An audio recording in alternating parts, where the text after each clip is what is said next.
सहनाववतु सहनौ भुनक्तु सह वीर्यङ्करवावहै तेजस्विनावधीतमस्तु मा विद्विषावहै। ॐ शान्ति शान्ति शान्तिः। ॐ भद्रं कर्णेभिः शृणुयाम देवाः भद्रं पश्येमाक्षभिर्यजत्राः स्थिरैरङ्गैस्तुष्टुवागुंसस्तनूभिः व्यशेम देवहितं यदायुः। स्वस्ति न इन्द्रो वृद्धश्रवाः स्वस्ति नः पूषा विश्ववेदाः स्वस्ति नस्तार्क्ष्यो अरिष्टनेमिः स्वस्ति नो बृहस्पतिर्दधातु। ॐ शान्ति शान्ति शान्तिः।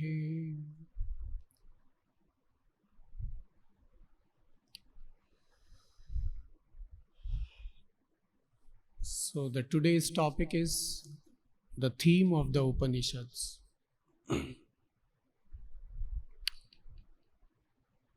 First we have to understand what are Upanishads and where are they placed.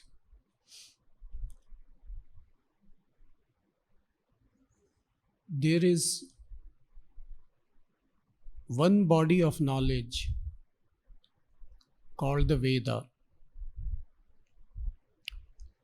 Veda is one. That one Veda had been classified in 4 categories.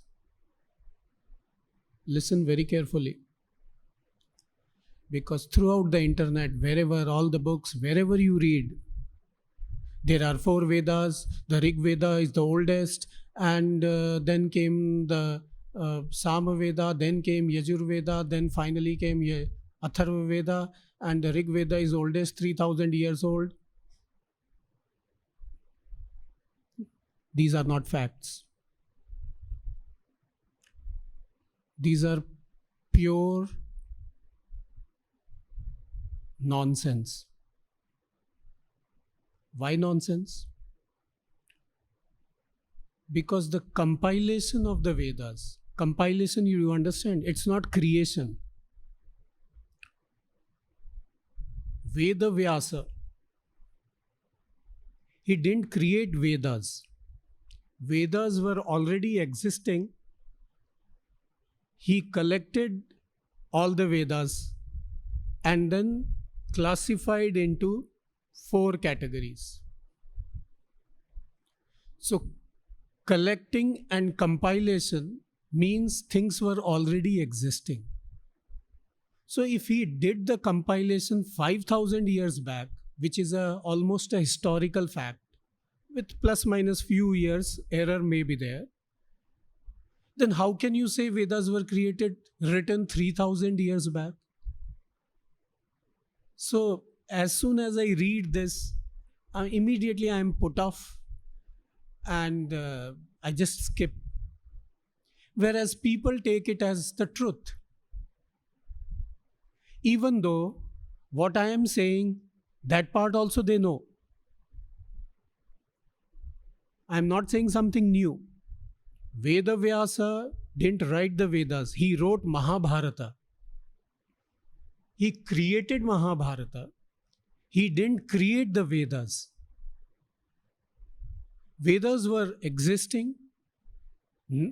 Hardly any text. Mostly it was through speech, mouth, and different families in different parts of India at that time.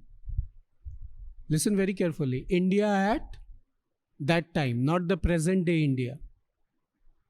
So each family were preserving some set of mantras spread over different corners, right from the present day Afghanistan up to the present day Myanmar, and maybe even more. And so he collected all of them and then put under classification. Just like science is one, but then there are various disciplines of science. Isn't it true? In a way, they are different. In a way, they are one. Similarly, Veda was one, but for ease of understanding, ease of transferring the knowledge, like in the case of science, they were divided, and then again they were taught further. So if you ever read the first line, this Veda is the oldest, Rig Veda, just understand it's a nonsense written by some ignorant person without even researching. So know which Veda is the oldest. The question itself is incorrect. Where will you find the right answer? But in 999 times out of 1000 literature, you will find the oldest Veda is the Rig Veda. How did you know? Did you ask his age? How old are you, my dear Rig Veda? When were you born? And they were written 3000 years back. Who told you? Who told you? When? Now listen very carefully. I have to deal with these points, because if I don't deal, then somebody else is dealing with it in a wrong way. Mahabharata has historical connections. You can find history behind it. You can date it. Ramayana is also a historical event. Okay? With some imagination, because it was a history in a poetic form with poetic license of imagination. Now, Mahabharata is historically 5000 some plus number of years old. Ramayana, they say around, I think, 9000 or 10,000 something years old. Now, Ramayana itself has reference to Vedas. So how can you say Rig Veda is 3000 years old when the historically proven literature, which is 10,000 years old, is referring to Rig mantras? You got my point or not? These are all available facts. It's not that I have to, even that part you will find. You do research in the internet. When was Ramayana was roughly written? It was really written. Does it have reference to the different mantras of the Vedas? Yes, it does. Then that itself contradicts that Rig Veda is the oldest. Got my point? You connect the evidences and the falsity is presented. But we are so used to not connecting things, just swallowing whatever comes. And then we carry on with that. We even discuss, because when I go in trains, in planes, people are discussing the oldest Veda.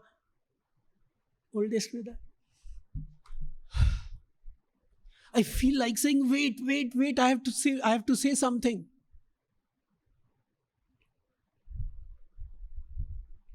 Is it clear?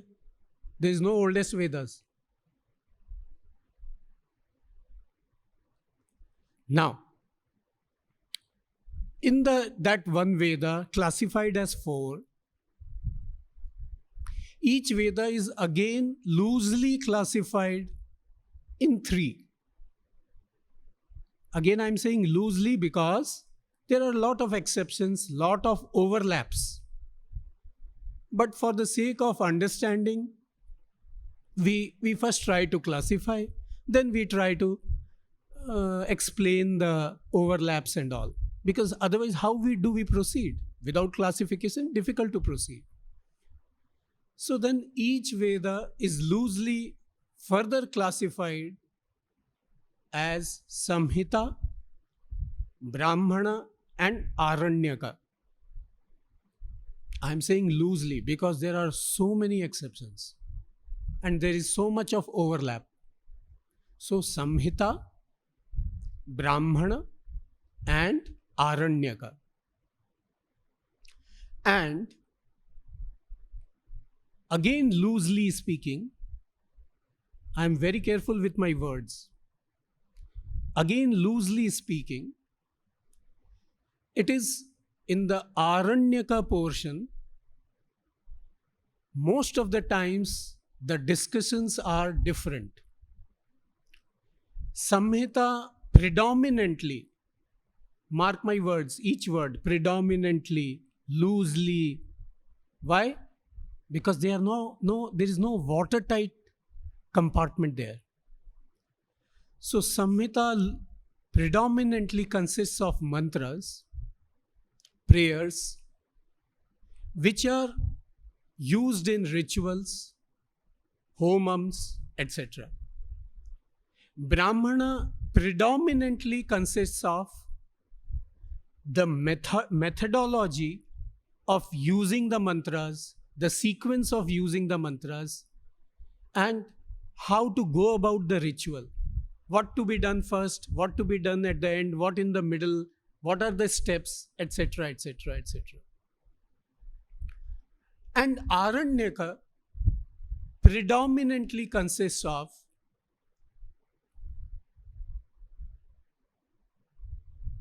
dhyanam, with meditation, smaranam, discussions, philosophical queries and answers.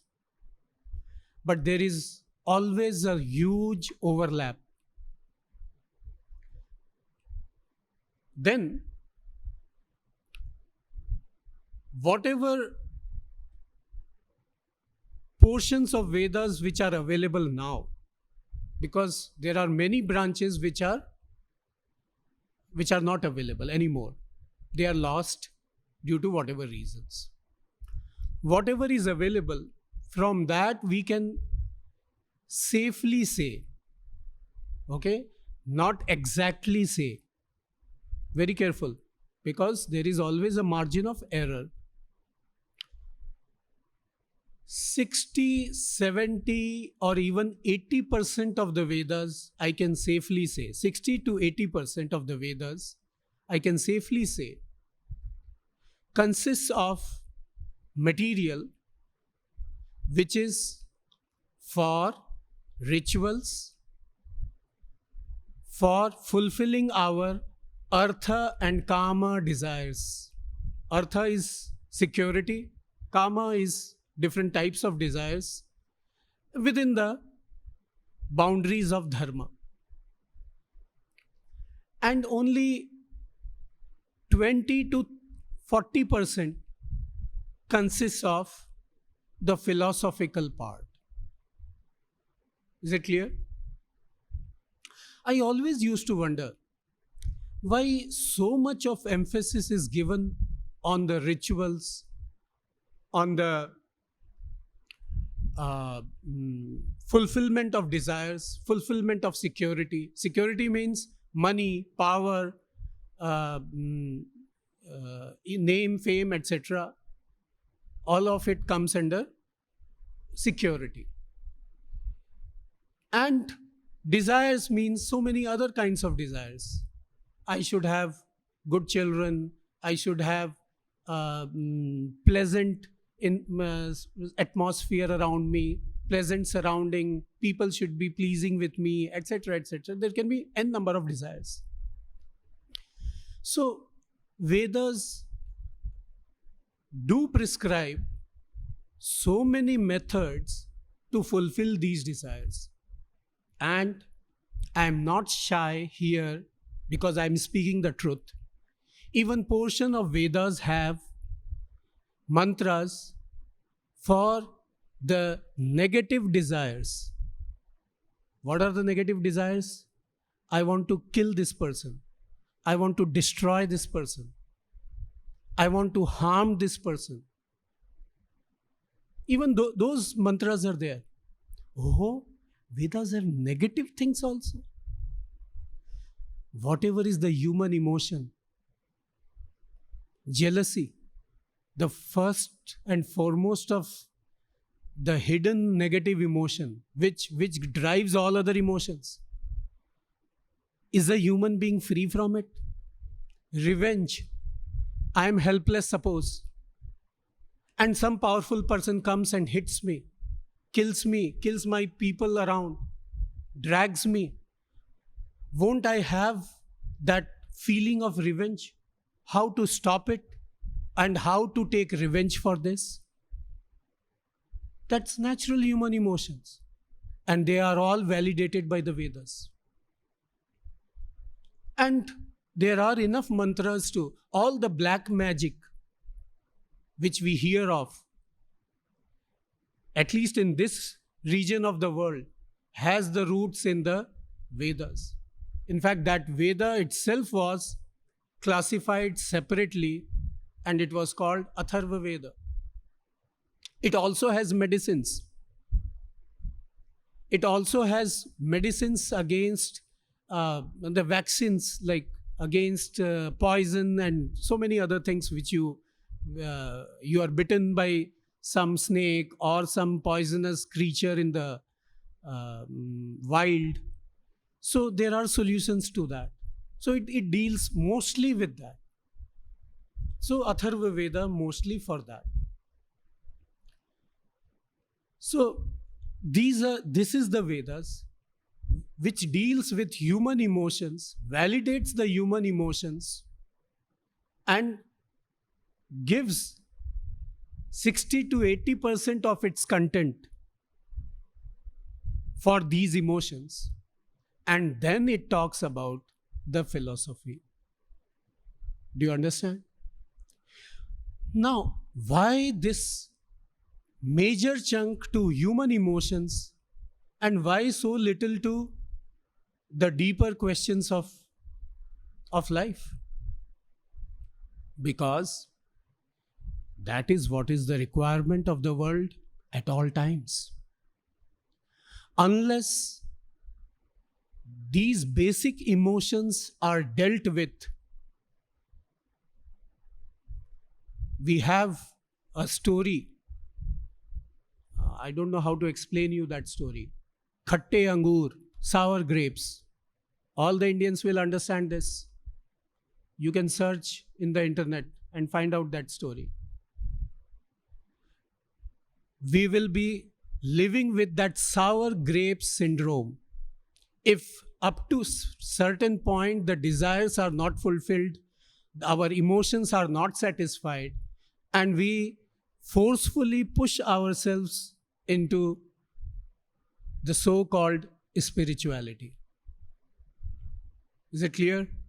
And that is why Vedas say, okay, you have certain emotional needs, we will help you in fulfilling that. But remain within the boundaries of dharma. Don't cross it. And then, once you are to some extent satisfied with that, then we will talk about philosophy. Is it clear? So Vedas have rituals and Vedas have these philosophy. And we didn't have this distinction of religion and spirituality. These are modern words given by modern faiths, which came 2000 years back or 1200 years back or whatever.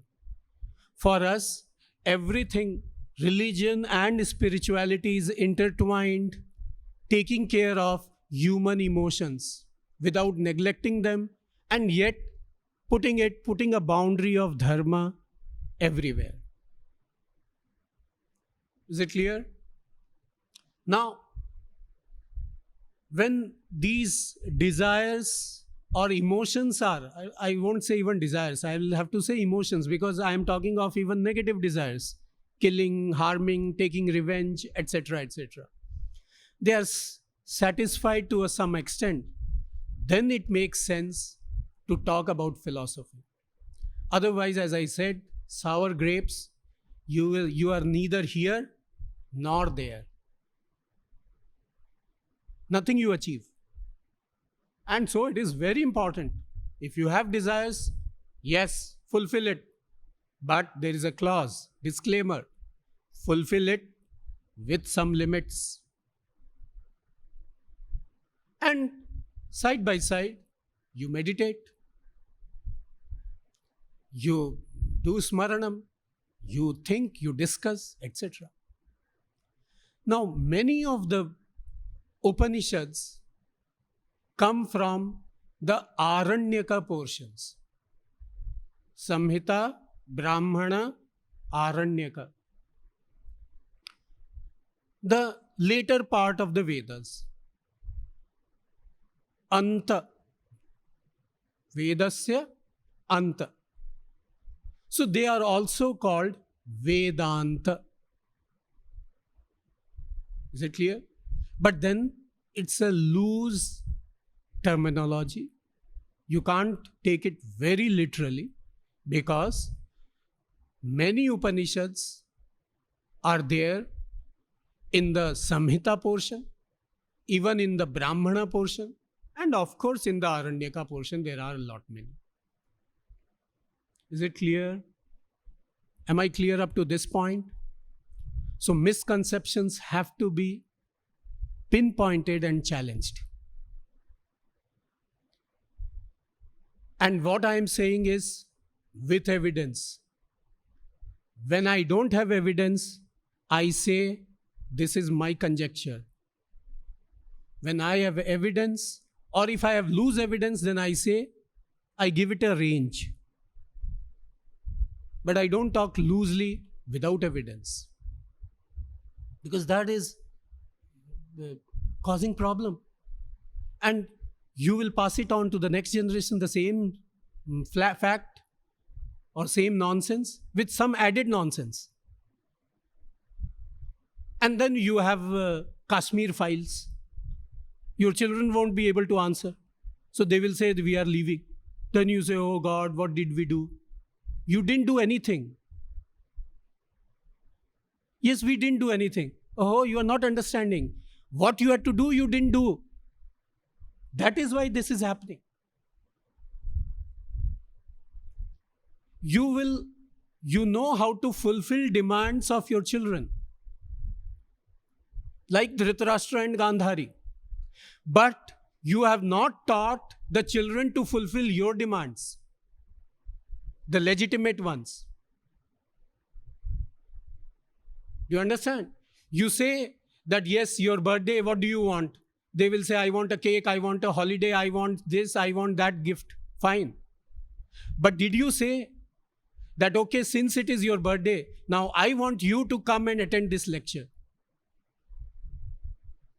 Apart from all other gifts, one gift you have to take whether you want it or not. You didn't. We all are Dhritarashtras and Gandharis. Acquired blindness and inherent blindness.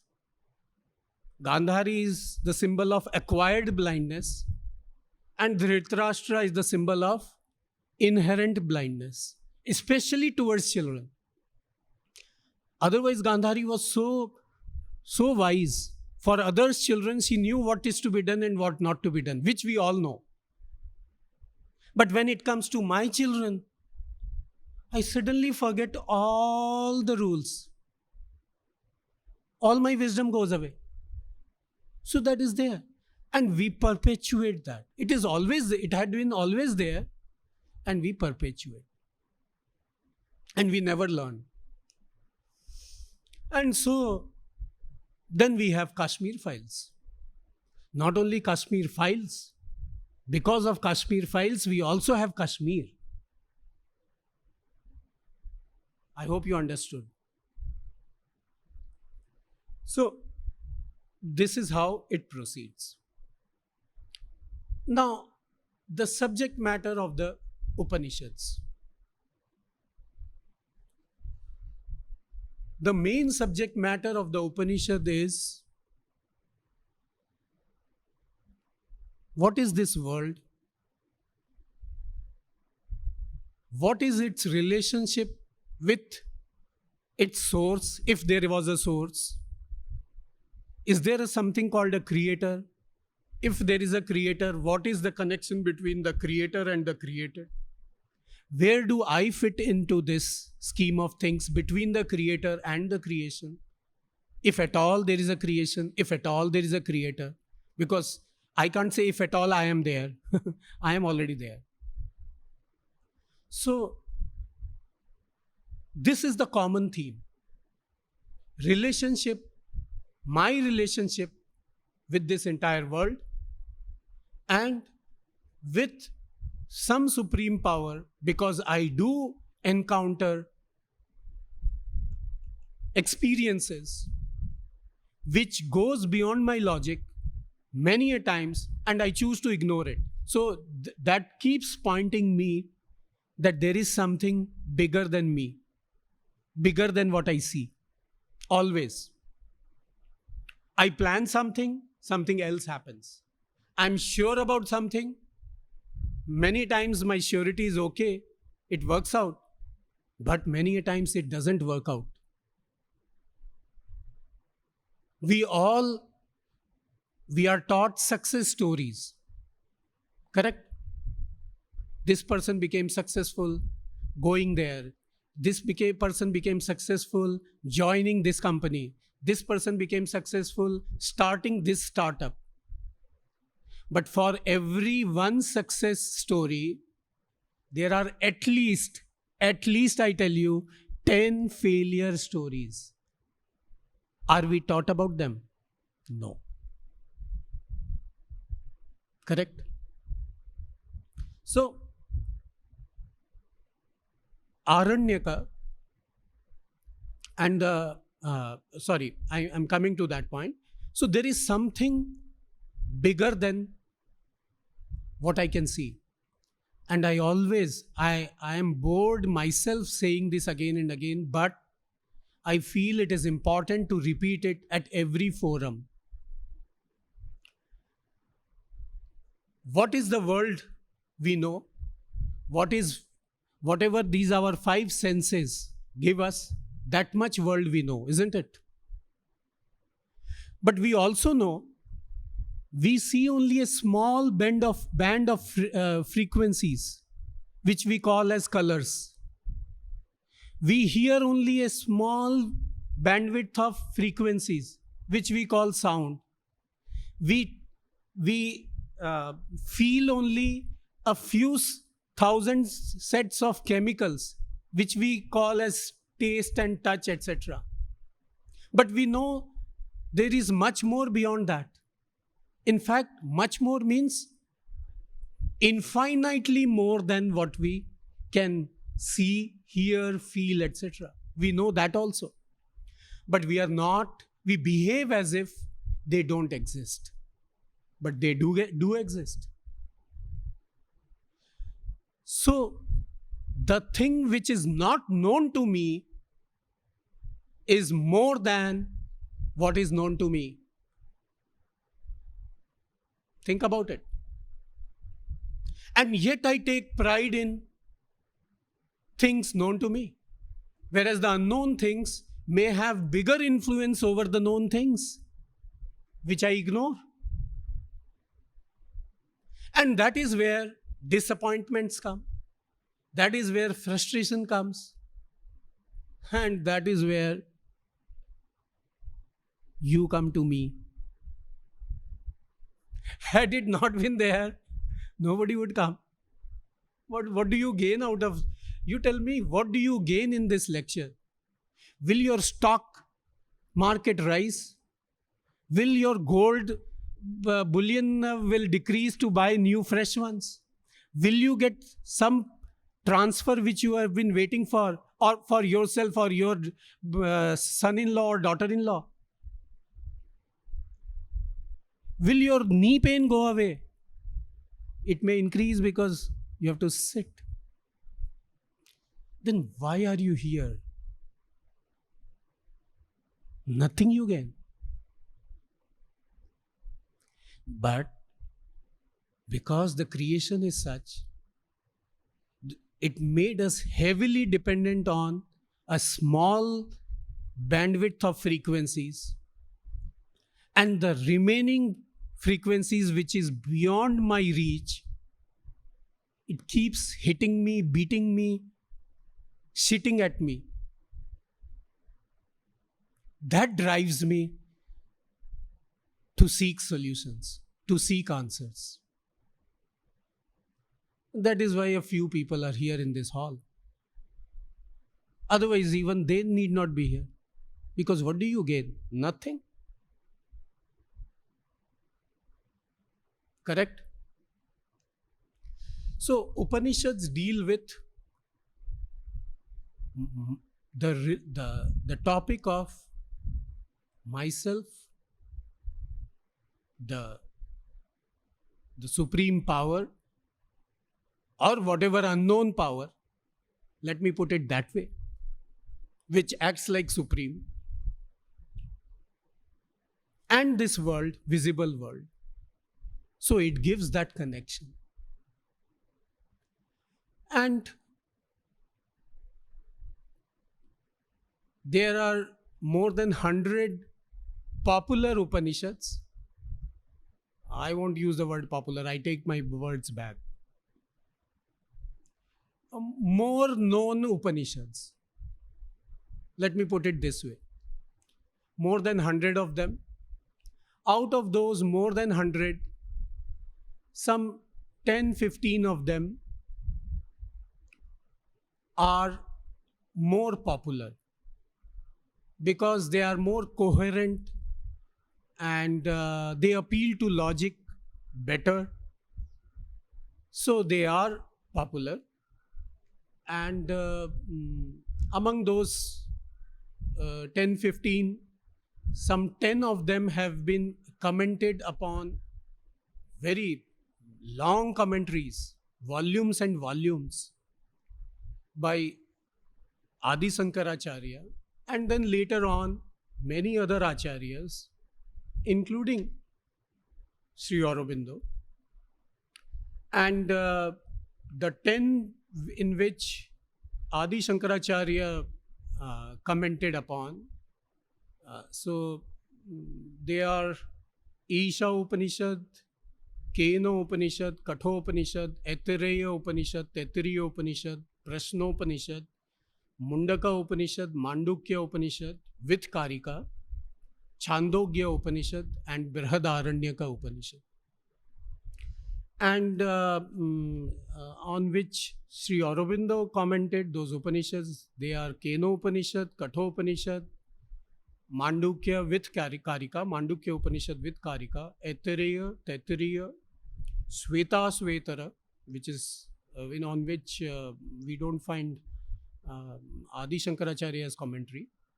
Then Chandogya Upanishad, Brihadaranyaka Upanishad, and then two more, Kaivalya Upanishad and some Nila Rudra Upanishad. And not only that, one Upanishad is named after him. Now, whether he wrote it or he gave the idea and somebody else wrote it, I'm not sure. This is Sri Aurobindo Upanishad. That is with me. The text is with me. So, this is about the Upanishads. And in most of the Upanishads, the method of delivery is in question and answer form. A question is asked by a disciple and answer is given by the teacher. And it's not casual question and answers. Why?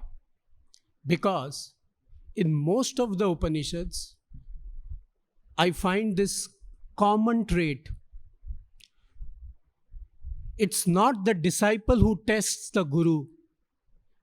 It's the other way around. First, the guru tests the disciple. How? The seriousness. So in Kathopanishad, the teacher is Yamaraja, the Lord of Death. And he tests Nachiketa by offering him worldly pleasures.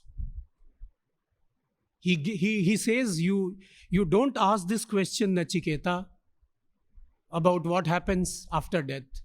I will give you very long life. I'll give you the entire world ruled by you with all the pleasures, and you can see these pleasures. All of it will be yours. Don't ask this question. So he's testing the student. In other Upanishads, we find the gurus are little different. How do they test? They say, like in Prashnopanishad, for one samvatsara, means almost a year,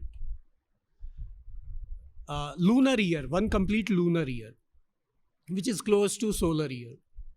For one samvatsara, you perform these actions, you do seva, you do tapasya, tapas, austerity, you follow those disciplines, then come and ask me, and if I know, then I will tell you. You got my point? It's not that just राह चलते पूछ लिया, गुरु जी बता दो जल्दी से क्या क्या होते हैं. अभी will light red है, 90 seconds we have. Within that you tell. Afterwards I am going. If you don't want to say, don't. I gave you the opportunity to teach me. You see the thing? I gave you the opportunity to teach me. 90 seconds I gave you. You missed it.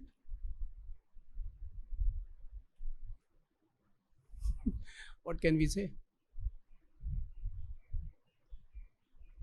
And we have those reels, no? Earlier the reels were like Kodak reels and Fuji reels we used to buy. 90 rupees, 100 rupees, 120, and then now the word reel, the meaning has changed. You understand? So people don't have more than 60 seconds. If they give you 90 means they have obliged you. Anyway, this was another topic I was discussing with somebody in the morning. Let me not get into it. Otherwise, my blood starts circulating faster. So, the teacher tests the student and then teaches the student. And then teaching is very simple. But preparation for that teaching is very difficult. And for a prepared student, teaching is so simple, one can easily understand it. But if you are not prepared for it, hundreds of teaching won't do anything. They will be reels. What do reels do to you? Nothing. They don't change your life. In fact, they do change your life. They increase your vata. Vata, pitta, kapha, you know. So it increases your vata. You become restless, unstable. The new drug called mobile, which everybody has got. So this is how the teaching of the Upanishads go. And even some, like most of the Upanishads will say, Pariksha lokan karmachitan nirvedamaya. After having examined all the worlds by thought processes, after having gone through experiences, a matured person comes to this teaching. If maturity is not there, then one has to work for that maturity. That is what is in modern parlance, it's called spiritual discipline. Whereas in the ancient texts available, there is no segregation between spiritual, ritual, and religious and any other new terminology. They don't make any distinction. They just don't make any distinction. Everything is spiritual. Even fulfillment of desires is spiritual, provided you remain within boundaries. That's all. Desires are natural. Your body has come. So why to curb it beyond a point? But then why keep fulfilling it beyond a point? That also it says. It's a balanced thing. And they were not Google gurus. I always use this word. In my last talk also I did. People won't remember, I remember. Do you know what is a Google guru? You set a location, Haj Khas, and you are driving from the airport. So it will show the direction. Now if you take a wrong turn, will the Google say, come on, what are you doing? Keep it straight, keep it straight. Didn't I tell you keep it straight?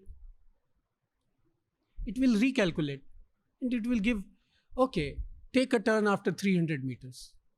Then you take another wrong turn. Will the Google show its frustration? No. In fact, you can even reach Gurgaon and Jaipur. It will still show how to reach back Haj Khas without showing any anger or any frustration. Correct? That's called Google Guru. Everybody wants that. Do what I say. Okay, Guru? Don't say what I have to do.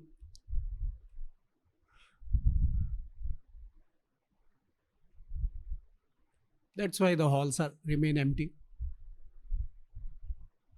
And we are creating a very difficult generation. More crimes, more the mental disorder will be like common allergies. Allergies are so common. Different people have different allergies for different things. Allergy word is so common. Now, because of this propagation of this culture, which culture? Quick. Mental disorder will be as common as allergies. And more crimes, dysfunctional people, unproductive people, liabilities to the society. This is what we are creating. Because we don't demand from them. In fact, it has become like chocolate. The child is going for some injection. The mother gives mobile phone first. You play with it and the shot is given. And it is for everything. So the child learns Google Guru only. So where's the scope for the traditional guru to work when Google Guru is available? And Google Guru is just a word. That AI and all, Chat GPT and whatnot, different brands are there. They are all brothers and sisters of that Google Guru. You get everything. Everything is available. Correct? What is not available is peace, stability. That is not available. So, this is the theme of the Upanishads. And gaining the maturity is a lifetime process. And the easiest word is discipline. Discipline at all levels. How you live, how you eat, how you talk, how you walk, what you do, what you don't do. So different kinds of discipline. How you behave, how you express, how you think. Everything comes under that discipline. That gradually makes a person a matured person. And in that matured person, there is a possibility that these questions will arise. From where did I come? Okay, I came from my mother, fine. But from where will I go? I don't know. What will happen to me? What will happen to this world? How it came? How it is sustained? And how so many unseen things are working? And who created them? And who is managing them? And if at all it is self-managed, then what are the rules behind them? Then these questions may come. And then the Upanishads help us discover answer to those queries, those questions. And that is the theme of the Upanishads. I think the time is almost over. So I finish with the Shanti mantra. Then if you have questions, I'll take up the questions. Om Purnamada Purnamidam Purnat Purnamudachyate Purnasya Purnamadaya Purnameva Vashishyate. Om Shanti Shanti Shanti. Harihi Om Shri Gurubhyo Namaha. Harihi Om. So if anybody has any question, they can ask. How different Upanishads got their names. Okay. They are all individual stories. There is no general rule. Okay. For example, the Keno Upanishad starts with the mantra Kene Shitam Preshitam Patitam Manaha, etc. So Kena is the word, by whom, by which, whatever. It can have different meanings. So from there the name Keno Upanishad came. Then Kathopanishad came because of the Katha Shakha. It belongs to the Katha Shakha and it's a unique one, so the Kathopanishad came due to that. Mundak Upanishad got named due to some other reasons. Taittiriya Upanishad got its name because it belongs to Taittiriya Shakha. And Brihadaranyaka Upanishad got its name because it's a huge one. Brihad means very big.